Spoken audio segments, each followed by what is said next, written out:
Hello again, it's Vinny Sandu here for the European Cricket Network with match preview for match 10 of the European Cricket Series, come to you from Gothenburg, Sweden. And this is the first game of Wednesday, starting at 8 o'clock AM GMT, which is 10 o'clock in Central Europe. It's 1:30 PM in India, and it's our first chance to get a look at Kristianstad Cricket Club. They'll be playing against Seaside Cricket Club, and I certainly hope you join us for all the action on the European Cricket Network on our website, ecn.cricket, or our YouTube channel, ECN European Cricket Network. Or, of course, if you're in India, you can catch it on the Fan Code platform.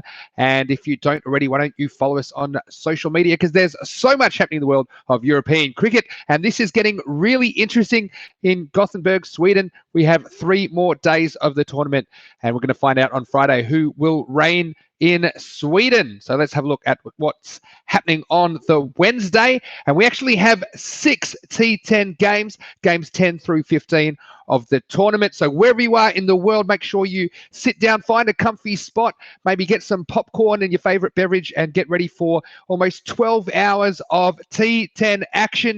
And we certainly have had some close games so far. Hopefully we get a few more on Wednesday.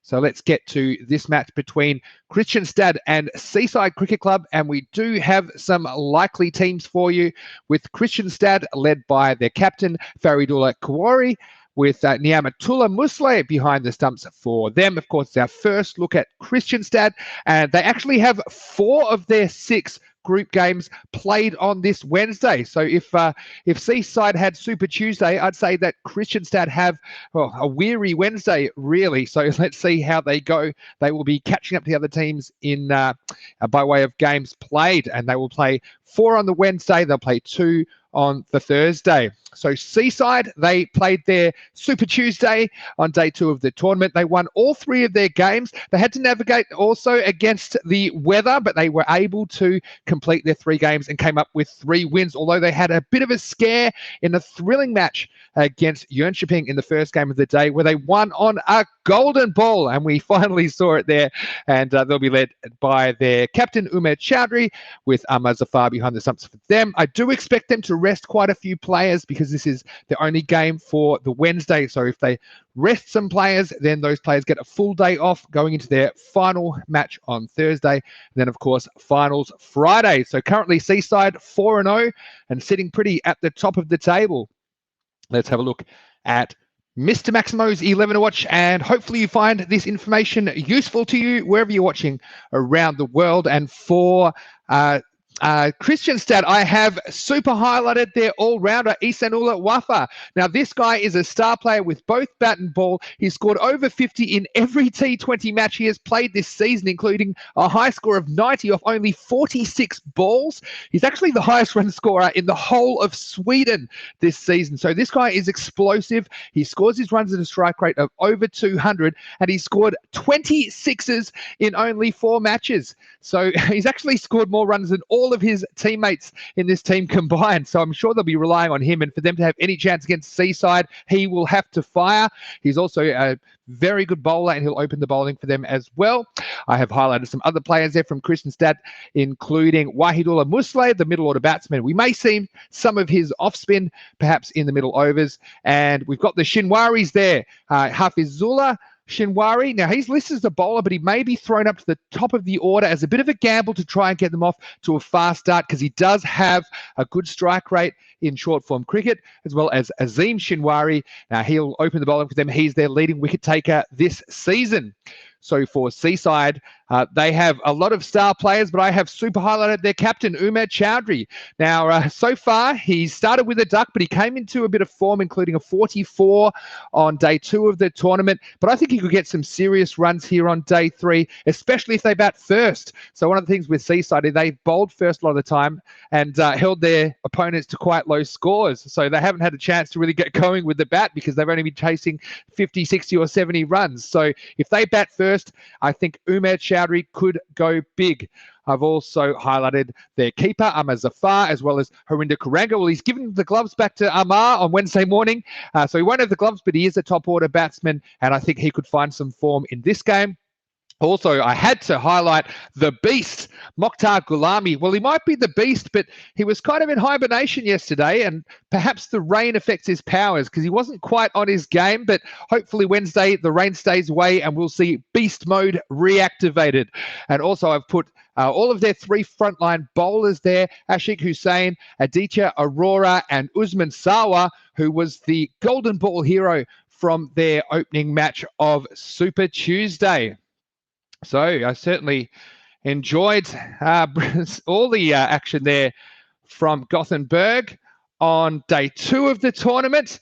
And this is the part of the show where I'll answer viewer questions. And this is one that we get quite a lot, and it's very topical. And I thought I'd bring it up today. This question was, do we use a super over to break ties in the European Cricket Series? Well, this is a very good question. I got it from multiple people. And the short answer is originally in the European Cricket League in 2019, we did plan to use a super over. It wasn't required in those matches.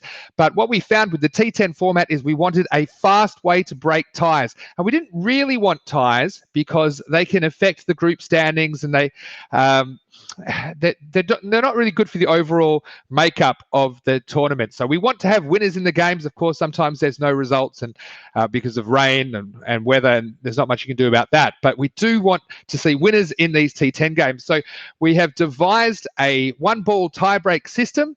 So because there's only a short amount of time between matches, when you have a super over, there are some issues with the amount of time it takes. When you consider the whole game's 10 overs, you have to play another 2 overs, basically. And there's all this time spent with teams changing over. So cricket's not really that easy to do a penalty shootout like you might get in football or some other sports, because it's easier in those sports for the teams to change sides. Where in cricket, it was a big deal for teams to change sides. And then you might have a situation like we had in the World Cup final last year where the scores are still tied after a super over. So then what do you do then? Do you have another super over, or do you count back on boundaries, or whoever can throw the stump the furthest? I mean, there's all sorts of crazy ways you could do it. But the beauty of our 1-ball tiebreaker, which we call the golden ball, so we do have the golden ball here, and it's a 1-ball tiebreaker, and the teams know about it before the match, and for all of our matches, of course, in the European Cricket Series or the European Cricket League. And what happens basically is that the batting team get 1 more ball to score 2 runs. And if they don't score 2 runs, then they don't win the game. If the batting team can score 2 runs or more, then they win the game.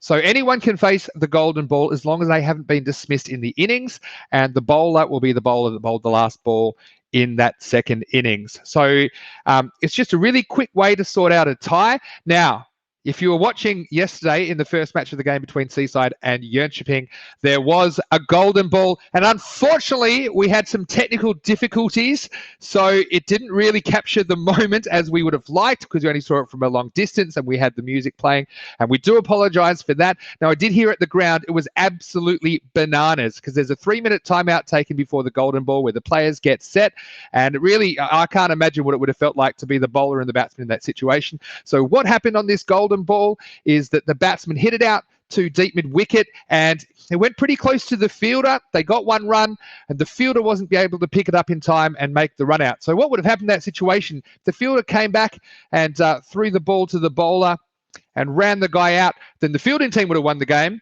But because they weren't able to do that, the batting team won the game. So you do get these 50-50 possibilities. Obviously, if it's a boundary, the batting team's going to win. If it's a wicket, the fielding team's going to win. So there's all sorts of things that can happen, and it is, it's a really interesting concept. So some people are a bit critical of it, which you do expect with new things, but it does guarantee another last ball finish to come after the last ball finish, which resulted in the tie.